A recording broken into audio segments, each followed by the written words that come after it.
Hello दोस्तों, welcome back to our channel. तो आज हम एक्सप्लेन करने वाले हैं स्वॉर्ड ऑफ कमिंग एनिमे के पहले एपिसोड को।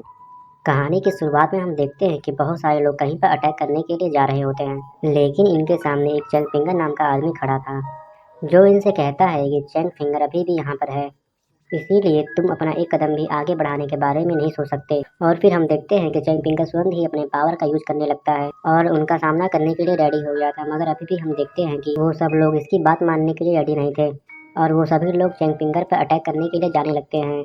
तब इसे देखकर चैंग फिंगर भी अपने पावर का यूज करने के लिए रेडी हो गया था और वो तुरंत ही यहाँ पर अपने स्वॉर्ड को समन करके अटैक करने लगता है। जिसके बाद हम यहाँ पर देखते हैं कि बहुत सारे स्वॉर्ड यहाँ पर आ गए थे, जो कि यहाँ पर आए सभी लोगों के ऊपर अटैक करने लगते हैं। और अब हम देखते हैं कि इन तलवारों के सामने कोई भी कुछ भी नहीं कर पाता और वो सभी लोग इसमें बहुत बुरी तरीके से मारे जाने लगते हैं। और इसके बाद हम अगले सीन में चैंग फिंगर को देखते हैं, जो कि अभी एक गरीब और अनाथ लड़का है। फिर हमें पता चलता है कि बहुत समय पहले इसके पेरेंट्स की मौत हो गई थी, इसीलिए चैंग फिंगर इनके सामने प्रार्थना कर रहा था। और चैंग फिंगर अपने पेरेंट्स को याद करके उदास हो गया था और बाहर आकर आसमान की तरफ देखने लगता है। लेकिन तभी हम देखते हैं कि इसका पड़ोसी सियाओ यान इसे पत्थर फेंक के मारने लगता है और कहता है कि अगले महीने मैं और जीगू यहाँ से जा रहे हैं। लेकिन हम देखते हैं कि चैंग फिंगर ज्यादा कुछ नहीं बोलता और कहता है कि रास्ते में केयरफुल रहना। इसके बाद चैंग फिंगर अपना काम करने में बिजी हो जाता है, लेकिन हम देखते हैं कि अभी भी सियाओ यान नहीं मानता और चैंग फिंगर से कहता है कि तुम। लेकिन इसके बाद हम देखते हैं कि चैंग फिंगर इसकी हरकतों के लिए कुछ नहीं कहता और वो ऐसे ही इसके बातों को सुनने लगता है। इसके बाद हम देखते हैं कि सियाओ यान आखिरकार परेशान हो जाता है और वो अपना कंकड़ फेंक के यहाँ से जाने लगता है। और फिर वो कहता है कि गरीबों की सिर्फ यही किस्मत है और वो हमेशा अमीरों के द्वारा बुली होते हैं। लेकिन तभी हम देखते हैं कि जीगो यहाँ पर आती है और वो चैंग फिंगर से कहता है कि क्या तुम मुझे इस कंकड़ को दे सकती हो, क्योंकि मैं इन्हें काफ़ी ज़्यादा पसंद करती हूँ। जिसके बाद हम देखते हैं कि चैंग फिंगर तुरंत इसकी बातों को मान गया था और इसके कहे हुए कंकड़ को उठाकर इसे दे देता है। लेकिन तभी हम देखते हैं कि चैंग फिंगर का फ्रेंड वूकेन भी यहाँ पर आ जाता है, जो सिया यांग से कहता है कि तुम्हारी मैड और चैंग फिंगर दोनों एक साथ में फ्लर्ट कर रहे हैं। और ऐसी बातें बोलकर वो इसके साथ में मजाक करने लग गया था। लेकिन इसके बाद हम देखते हैं कि सिया यान को इसके बाद भी कोई परेशानी नहीं होती। जिसके बाद सियाओ यान भी मजा लेते हुए कहता है कि बेटे आज शांत हो जाओ, क्योंकि आज तुम्हारा बाप तुम्हें अपने हाथों से नहीं पीटना चाहता है। वही हम देखते हैं कि जीगू ये सब बात सुनकर मुस्कुरा रही थी। तभी हम देखते हैं कि गूकेन यहाँ पर भी आ जाता है, जो कि फिर से इनके साथ मजाक करके बातें करने लगा था और इसीलिए जीगू यहाँ से तुरंत ही चली जाती है। इसके बाद हम देखते हैं कि गूकेन चेंग फिंगर के घर में आ गया था, जहाँ वो इससे कहता है कि तुम्हें अपने फादर के जैसा बनना है और इसीलिए मैं तुम्हें ब्लेम करता हूँ। इसके बाद हम देखते हैं कि वो इसे दिए हुए इसके लॉस को दिखाने लगता है और कहने लगता है कि तुमने जो मुझे लॉस दिया था वो पहले से बड़ा हो गया है। और फिर वो चैंपिंगर बताता है कि मेरी माँ ने बैगन बनाया है और इसीलिए वो तुम्हें खाने के लिए बुला रही हैं। लेकिन इस पर चैंपिंगर कहता है कि मैं नहीं जाना चाहता, क्योंकि आज रात मैं जल्दी से अपने बेड पे जाना चाहता हूँ। लेकिन चैंग फिंगर अभी मना करते हुए कहता है कि कल मुझे लेटर को डिलीवर करने के लिए जाना है और इसीलिए कल मैं इसलिए लेट नहीं होना चाहता। इसके बाद हम देखते हैं कि चैंग फिंगर को कैन को फीस देता है, जिसे लेकर वो यहाँ से जाने लगता है। लेकिन तभी वो कहता है कि मैंने सुना है कि हम यहाँ पर फॉरेनर की हेल्प करने के लिए हैं और वैसे भी ड्रैगन क्लेम तो क्लोज हो गया है और इसीलिए उसे समझ में नहीं आता कि वो आखिर यहाँ पर किस लिए आए हैं। इसके बाद वो कहने लगता है कि मेरी मदर ने कहा कि वो सभी गॉड हैं और इसीलिए हम चाहे तो उनसे बहुत सारा मनी हासिल कर सकते हैं। लेकिन हम देखते हैं कि चैंग फिंगर इसे कुछ भी नहीं कहता और उसे यहाँ से जाने के लिए कहता है। जिसके बाद हम देखते हैं कि गुकेन भी यहाँ से चला गया था और इसीलिए चैंग फिंगर भी सोने के लिए चला जाता है। और इसीलिए हम देखते हैं कि टाउन के अंदर कई सारे लोग आने के लिए गेट पर खड़े थे, जहाँ पर किन के सामने कोई स्पेल लगा हुआ था और इसीलिए हम देखते हैं कि वे अपनी मर्जी से अंदर नहीं जाते। और वहीं चैंग फिंगर भी लेटर को लेने के लिए यहाँ पर आ गया था। तभी एक आदमी बाहर निकलता है घर से और सबसे पहले यहाँ पर आए हुए लोगों को देखता है और इसीलिए वो इन लोगों के आने के लिए गेट को भी ओपन कर देता है। लेकिन इसके बाद में हम देखते हैं कि वो उन लोगों को ऐसे अंदर आने नहीं देता और कहता है कि तुम फॉरेनर फिर से यहाँ अपॉर्चुनिटी की तलाश में आए हो और इसीलिए हर फैमिली को एक बैग गोल्ड और कॉपर कॉइन देना होगा। जिसके बाद हम देखते हैं कि आखिरकार वो सभी इसके लिए मान गए थे और वो इसे गोल्ड कॉइन देकर यहाँ से जाने लगते हैं। लेकिन वहीं हम देखते हैं कि चंग फिंगर को इसके बारे में ज़्यादा कुछ समझ में नहीं आ रहा होता है, तो वो केवल इनकी तरफ देखने लगता है। लेकिन तभी हम देखते हैं कि एक लड़की इसका मजाक उड़ाती है, जबकि एक जाइंट आदमी उसे घूरते हुए आगे जाता है। तभी वो आदमी इसके पास आकर कहता है कि क्या तुम्हें पता है कि उन्होंने हमें हमें क्या कहा। तो इसके बारे में चैंग फिंगर उन्हें कुछ नहीं बोलता, जिस पर वो आदमी कहता है कि उन्होंने कहा कि तुम बहुत हैंडसम हो और इससे बातें कर कर वो इसका मजाक उड़ाता है। इसके बाद हम देखते हैं कि वो इसे लेटर को डिलीवर करने का काम देता है। फिर वो कहता है कि वो लेडी बिल्कुल भी सिंपल नहीं है, क्योंकि उसने मार्शल आर्ट को प्रैक्टिस किया हुआ है इसके बाद वो आदमी यहाँ से चला जाता है, जिस पर चैंग फिंगर उसे कहता है कि तुमने हर लेटर के बदले मुझे 1 पेनी देने का वादा किया था और इसीलिए अभी भी 5 पेनी कम है। लेकिन हम देखते हैं कि वो आदमी से कोई बात नहीं सुनता और इसलिए चैंग फिंगर इसके बारे में कुछ भी नहीं कर पाता। और वहीं हम देखते हैं कि एक ओल्ड मैन कहानी सुना रहा था और कहता है कि आज से 3000 साल पहले एक ग्रेट डिवाइन फिगर अपीयर हुआ था और सही रास्ते को पाने के बाद उसने अकेले ही स्वॉर्ड को उठा लिया था। लेकिन पता नहीं पर फिर भी वो आदमी उस ड्रैगन के साथ डील नहीं कर सका। लेकिन 304 साल के बाद उसे जो भी ड्रैगन दिखता वो उसे मार देता। और अगर फाइनल वाले ड्रैगन बैटल के बारे में बात किया जाए तो सच में वो बहुत ज़्यादा शॉकिंग है। फिर वो कहता है कि सभी माउंटेन भी उसके सामने अपना सिर झुकाते हैं क्योंकि च्युंग युंग काफ़ी खतरनाक था। फिर वो कहता है कि रियल ड्रैगन का बॉडी स्ट्रेच हो सकता है और इसीलिए अगर वो उड़ान भरता है तो सन और मून को कवर कर लेता है। लेकिन फिर भी हम देखते हैं कि वो स्वॉर्ड फेरी के सामने कुछ भी नहीं था और इसीलिए उनके बीच में काफ़ी देर तक फाइट हुई जहाँ पर वो ड्रैगन स्वॉर्ड फेरी के सामने कुछ भी नहीं कर पाया। और फिर वो कहता है कि मुझे इस बात से नफरत है कि मैंने बहुत दिनों के बाद अपना जन्म लिया क्योंकि मैं अपनी आंखों से इसे नहीं देख सका। लेकिन तभी गुकेन इसे कहता है कि गुस्सा होते हुए कि तुम ये ड्रामा करना बंद करो और तुम ये बताओ कि रियल ड्रैगन आखिर में मरा कि नहीं मरा। लेकिन तभी हम देखते हैं कि बाकी लोग भी इसके बारे में जानने के लिए एक्साइटेड हो गए थे और वो कहते हैं कि हाँ बताओ कि उसके साथ में आखिरकार क्या हुआ था। लेकिन हम देखते हैं कि वो ओल्ड मैन साफ तरीके से इसके बारे में अभी भी कुछ भी नहीं बताता और वो गुकेन के पास आकर उसका नाक पूछने लगता है। और फिर वो कहता है कि भले ही उसमें वो ड्रैगन हार गया फिर भी उसने 5 एलिमेंट वाले ड्रैगन को जन्म दिया था। और फिर वो कहता है कि उसके बाद से बहुत सारी अपॉर्चुनिटी क्रिएट हुई थी जो कि प्रैक्टिशनर को ग्रेट पाथ पर जाने के लिए हेल्प कर सकती है। और वो कहता है कि वो ग्रेट लक वाले बंदों को चूज करती हैं। अभी ऐसा भी हो सकता है कि वो रेयर लक वाला बंदा हमारे ही बीच में हो जिसे कि एक हिडन ड्रैगन के रूप में देखा जा सकता है। लेकिन अगर तुम इसे खोजना चाहते हो तो इसके बारे में मैं तुम्हें अगली बार बताऊंगा। जिसके बाद हम देखते हैं कि सभी लोग उदास होकर यहाँ से चले जाते हैं और वहीं गुकेन कहता है कि मैं अगले बार का इंतजार नहीं करना चाहता हूँ तो इसलिए तुम मुझे इसके बारे में अभी बताओ। तब इस पर ओल्ड मैन कहता है कि मैंने सुना कि यहाँ पर एक एशियंट वेल है लेकिन अगर तुम मुझे उसके पास लेके चलोगे तो तुम्हें मैं इस कहानी के आगे बताऊंगा। लेकिन तभी हम देखते हैं कि गुकेन इतनी आसानी से मानने वाला नहीं था तो इसलिए वो ओल्ड मैन कहने लगता है कि मेरे उस पल में बहुत ज़्यादा ही मिस्ट्री है लेकिन अगर तुम मुझे उस एशियंट वेल के पास लेके चलोगे तो तुम्हें मैं इसके बारे में दिखाऊंगा। जिसके बाद गुकेन भी इसकी बात मानने के लिए रेडी हो गया था।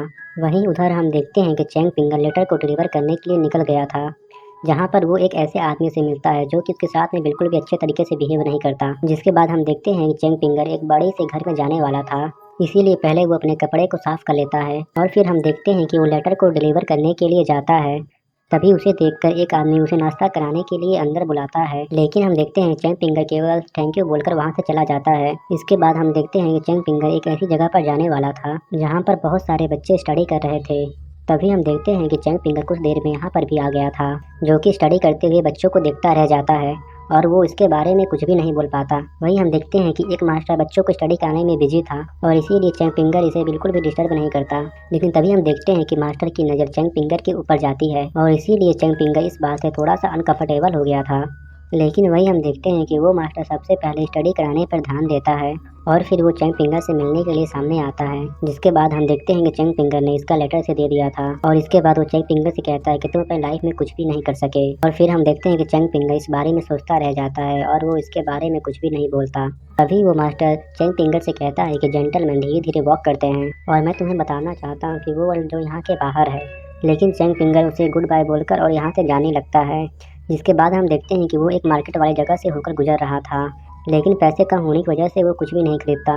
लेकिन तभी हम देखते हैं कि उसे एक आदमी के पास में गोल्डन कार्फ दिखाई देता है और इसीलिए इसे देखकर एक चैंग फिंगर काफ़ी ज़्यादा एक्साइटेड हो गया था और वो उस आदमी से पूछता है कि क्या तुम मुझे इस फीस को बेच सकते हो। लेकिन तभी वो आदमी कहता है कि इसे तो मैं अपने पास में रखना चाहता हूँ। जिसके बाद हम देखते हैं कि चैंग फिंगर यहाँ से जाने लगता है। लेकिन तभी हम देखते हैं कि वो आदमी चैंग फिंगर को रोक लेता है और कहता है कि अगर तुम इसे लेना चाहते हो तो ले सकते हो।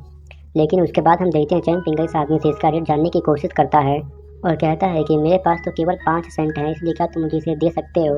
लेकिन तभी हम देखते हैं कि वो आदमी इसके बारे में थोड़ा सोचने लगता है और फिर वो इसे चैंग फिंगर को देने के लिए मान गया था।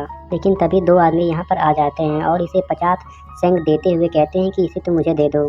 जिसके बाद हम देखते हैं कि वो आदमी तुरंत ही इसके लिए रेडी हो गया था इसीलिए चैंग फिंगर इसके बारे में कुछ भी नहीं कर पाता और फिर वो उदास होकर यहाँ से जाने लगता है। लेकिन तभी हम देखते हैं कि वो लड़का इसे भी कुछ कॉइन देता है और कहता है कि तुम यहाँ पर मुझसे पहले आए थे और इसीलिए मैंने तुम्हारे साथ इसे सेटल कर लिया। तभी हम देखते हैं कि चैंग फिंगर इन्हें इसका पैसा वापस करने की कोशिश करता है, लेकिन हम देखते हैं कि उसके साथ वाला ओल्ड मैन उसे बहुत ही अजीब तरीके से देखने लगता है। तभी हमें पता चलता है कि उसका नाम ग्रैंडपा वू है और ये काफ तो काफी ज्यादा सुंदर है। तब इस पर वो कहता है कि अच्छा हुआ कि हम यहाँ पर सही समय पर आ गए, क्योंकि ये हमारे लिए बहुत ही बड़ी अपॉर्चुनिटी है और ये आने वाले समय में ड्रैगन भी बदल सकता है। इसके बाद हम अगले आने वाले सीन में पिंडा नाम के एक फॉर्चून टेलर को देखते हैं, जो कि चैंग फिंगर से कहता है कि तुमने गोल्डन कार्फ को मिस कर दिया और वो आने वाले समय में क्या पता ड्रैगन भी बदल सकता है। लेकिन तभी हम देखते हैं कि चैंग फिंगर अभी भी उसकी बातों पर ध्यान नहीं दे रहा था, इसलिए पिंडा उससे कहता है कि मैं ड्यून भी लिख सकता हूँ और तुम्हारे एंसेस्टर से तुम्हारे लिए प्रे भी कर सकता हूँ। जिसके बाद हम देखते हैं कि चैंग फिंगर आखिरकार इसकी बात मानने के लिए रेडी हो गया था, लेकिन अब पिंडा इसे बेवकूफ़ बनाने लगता है कि मैं तुम्हारे ऊपर एक एविल स्पिरिट को देख सकता हूँ, लेकिन अगर तुम इसके बारे में और भी ज़्यादा जानना चाहते हो तो तुम्हें इसके लिए एक्स्ट्रा पैनी खर्च करना होगा और इसके लिए मुझे सिर्फ तुमसे 5 सेंट चाहिए। तब इस पे चैंग फिंगर इससे कहता है कि तुम्हें कैसे पता है कि मेरे हाथ में केवल 5 सेंट हैं। लेकिन हम देखते हैं कि पिंडा इस पर ज़्यादा कुछ नहीं बोलता। जिसके बाद चैंग फिंगर इससे कहता है कि मैं तुम्हें 5 सेंट देने के लिए रेडी हूँ और इसके लिए तुम मुझे मेरे पेरेंट्स के लिए इसके ऊपर एक स्पेल लिख दो। और इसके बाद हम देखते हैं कि वो फॉर्चून टेलर 2 येलो पेपर लेता है और उस पर एक स्पेल को लिखकर उसे दे देता है। जिसके बाद हम देखते हैं कि चैंग फिंगर भी उसके बाद से खुद सा और वो यहाँ से जाने लगता है। वहीं हम देखते हैं कि गूकेन ओल्ड मैन को वेल के पास में लेकर आ गया था, जहाँ पर कि ओल्ड मैन किसी चीज के बारे में सोचने लगता है। तभी गूकेन कहता है कि तुम मुझे अपने बाउल की मिस्ट्री को मुझे दिखाओ, क्योंकि तुमने ऐसा करने के लिए मुझे प्रॉमिस किया था। तब इस पर ओल्ड मैन से कहता है कि तुम इसके लिए जल्दबाजी ना करो और तभी इसे पता चलता है कि गूकेन की बोन बहुत ही हैवी है और वो इसीलिए इस बात से काफी इम्प्रेस हो गया था। तभी वो गूकेन के पास वाले गोल्डन काफ को देख लेता है और वो कहता है कि ये तो वाटर ड्रैगन है और वो कहता है कि सबसे पहले तो मुझे इसके बारे में बताओ कि ये तुम्हारे पास में कहाँ से आया। मगर तभी गूकेन इस बात से गुस्सा होने लगा था और कहना चाहता है कि क्या तुम मरना चाहते हो। तभी उसके जज्बे को देखकर ओल्ड मैन उससे पूछने लगता है कि तुमने इसे किससे सीखा। तभी गूकेन कहता है कि अपनी मदर से। तभी वो ओल्ड मैन गूकेन से कहता है कि तुमने जिस चैंग फिंगर के बारे में बात किया, क्या क्या ये गोल्ड काफ उसने तुम्हें दिया है। तब ये सुनकर गूकेन कहने लगता है कि तुम इसके बारे में कैसे जानते हो, अगर तुमने इसे लेने का साहस किया तो मैं चैंग फिंगर से इसके बारे में बताकर तुम्हें पिटवा दूंगा।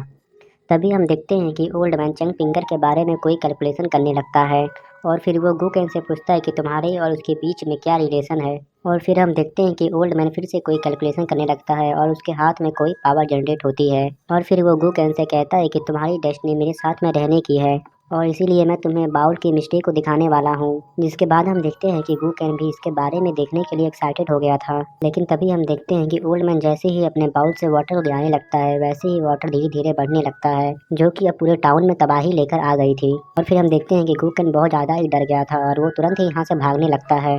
तभी ओल्ड मैन कहता है कि गूकेन मेरा चूजन डिसाइपल है, इसलिए मैं उसके अच्छे के बारे में सोचने वाला हूँ और कोई भी इस कदम को लेने के लिए मुझे ब्लेम मत करना। और वही हम देखते हैं कि काई सियान जी एक लड़के के साथ में होती है, जहाँ वो कहने लगती है कि यंग मास्टर, इसके तो 300 साल गुजर चुके हैं और क्या हम यहाँ से कुछ हासिल कर सकते हैं।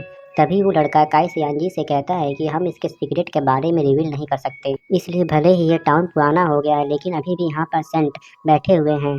और फिर वो कहता है कि हम यहाँ पर अपॉर्चुनिटी को खोजने के लिए आए हैं, तो इसीलिए तुम रूल को ब्रेक करने की कोशिश मत करना और किसी को भी चोट मत पहुँचाना। तभी हम देखते हैं कि काई सियान जी भी इसकी बात को मानने के लिए रेडी हो गई थी। तभी वो लड़का काई सियान जी से कहता है कि अगर हमें यहाँ पर कोई सरप्राइज मिल जाए तो मुझे इसके लिए कैसे रिपे करोगी। तभी इस पर काई सियान जी कहती है कि तुम जैसा चाहो, मैं उसके लिए रेडी हूँ। तब इस पर वो लड़का कहता है कि बिजनेस तो बिजनेस होता है। तो वो लड़का इसके लिए कहता है कि मुझे तुम्हारे यून सियाओ माउंटेन से यून सियाओ स्टोन चाहिए। तब इसके बारे में काई चियान जी सुनकर मान गई थी और वो कहती है कि तुम सुन जी को चूज करना, जबकि मैं गूकैन को चूज करूंगी। तब इसके बारे में वो सुनकर वो भी इसके लिए मान जाता है, लेकिन तभी इनको यहाँ पर चैंग फिंगर ही दिखाई देता है, इसलिए वो दोनों इससे बात करने के लिए इसके पीछे जाने लगते हैं। वहीं हम देखते हैं कि ओल्ड मैन चैंग फिंगर के साथ में कोई गेम खेलना चाहता था और वो ओल्ड मैन चैंग फिंगर पर अपना पावर यूज करके उसे कंट्रोल करने लगता है। तभी काई चियान जी से बात करने के लिए इसके पास आती है और कहती है कि मैं तुमसे गूकैन और चोंग जीसी के बारे में जानना चाहती हूँ और क्या तुम इसीलिए इसके बारे में मुझे बता सकते हो। तब उसे चैंग फिंगर कहता है कि मैं अभी कुछ समय पहले ड्रैगन गिल का अप्रेंटिस था और मैं अभी अभी यहाँ पर आया हूँ, अगर तुम चाहो तो किसी और के बारे में तुम पूछ सकते हो। तभी हम देखते हैं कि वो लड़का इसे रिवॉर्ड देने की बात करने लगता है और कहता है कि ये सिर्फ तुम हमें इस 2 फैमिली के बारे में बता दो। लेकिन हम देखते हैं कि चैंग फिंगर यहाँ बिना कुछ बोले ही यहाँ से जाने लगता है। तभी हम देखते हैं कि जूलिन और वो लड़का यहीं पर होते हैं और वो कहता है कि मैं ही सॉन्ग जी सुंग हूँ, इसलिए तुम मुझे बताओ कि तुम्हें मुझसे क्या काम है। तो वो लड़का कहता है कि हम गूक गैंग को खोजना चाहते हैं, क्या तुम हमें उसके बारे में बता सकते हो? इसमें जैसिन पूछता है कि इसमें मेरा क्या फ़ायदा होगा। इसके बाद हम देखते हैं कि वो जैसिन को कोई एक चीज़ देता है और वो लड़का चेंग पिंग को कुछ कहकर जाने लगता है। तो उसके पीछे से वो लड़की उससे कहती है कि शायद तुम इसका मतलब समझ नहीं पाए होगे। इसका मतलब है कि तुमने एक बहुत बड़ी अपॉर्चुनिटी मिस कर दी। तभी हम देखते हैं कि काई सियांची का पैर किसी गंदगी के ऊपर आ जाता है, इसलिए वो चेंग पिंगर के ऊपर काफ़ी गुस्सा हो जाती है और हम देखते हैं कि वो अपनी पावर का यूज करके अटैक करने वाली थी, लेकिन इसके बाद भी उसने खुद को रोक लिया था और उसका साथी उससे कहता है कि तुम सेंट के रूल को इग्नोर ना करो। तब हम देखते हैं कि काई सियांजी भी यहाँ से जाने लगती है। तभी हम देखते हैं कि ओल्ड मैन ने अपनी पावर से चेंग पिंगर को अपने कंट्रोल में कर लिया था और फिर हम देखते हैं कि चेंग पिंगर उस ओल्ड मैन के कंट्रोल में आकर काई सियांजी के कपड़ों को पकड़ लेता है और उससे कहता है कि तुम्हारे आई लैशेस काफ़ी सुंदर हैं। जिसके बाद हम देखते हैं कि काई सियांजी चेंग पिंगर के ऊपर काफ़ी गुस्सा हो गई थी और इसके बाद वो किसी की भी बात नहीं सुनती और अपनी पावर से चेंग पिंगर के ऊपर अटैक कर दिया था। तो इस अटैक से हम देखते हैं चेंग पिंगर का इमोर्टेलिटी ब्रिज टूट गया था और चेंग पिंगर वहीं पर बेहोश हो जाता है। इसे देखकर वो लड़का काई सियांजी पे गुस्सा होते हुए कहता है कि तुमने बहुत बड़ी गलती कर दी है। तुमने चेंग पिंगर की इमोर्टेलिटी ब्रिज को काट दिया। ऐसा करके तुमने यहाँ की सेंट को प्रोवोक कर रही हो और तुम्हारे साथ साथ मैं भी इसमें दोषी बनूंगा। लेकिन काई सियांजी इस पे कहती है कि इसे तो मैंने नहीं मारा और वैसे भी इसके पास में केवल 1.5 साल की जिंदगी बची हुई है। तभी हम देखते हैं कि वहाँ पर जूलिन भी खड़ी होकर ये सब देख रही होती है। तभी वो लड़का जूलिन की तरफ देखने लगता है, जिससे जूलिन काफ़ी डर जाती है और फिर वो जैसिन से कहता है कि आज का दिन अच्छा नहीं है, इसलिए मैं तुम्हारे साथ ट्रेड करने के लिए कल वापस आऊँगा। और ये बात करने के बाद वो दोनों वहाँ चले जाते हैं और उसके बाद जैसिन भी चेंग पिंगर के देख कर कुछ नहीं करता है। तभी हम देखते हैं कि कुछ देर के बाद चेंग पिंगर को होश आ जाता है और फिर उसके पास से एक पत्ती फ्लाई करते हुए कहीं चली जाती है। मास्टर अपने डिसाइपल से कह रहा होता है कि मैं अब ज़्यादा दिनों तक यहाँ रह नहीं सकता हूँ और यहीं पर हमारा ये एपिसोड ख़त्म हो जाता है और इसके आगे आने वाले एपिसोड में हम किसी शहर को जलते हुए देखते हैं। अब पता नहीं दोस्तों इसके आगे क्या होने वाला है, ये मुझे लिए सस्पेंस बना हुआ है। Thank you for watching my videos. अगर आपको मेरा वीडियो अच्छा लगे तो हमारे चैनल को लाइक या सब्सक्राइब करिए ताकि इसके आगे आने वाले एपिसोड का नोटिफिकेशन आपको तुरंत ही मिल जाए।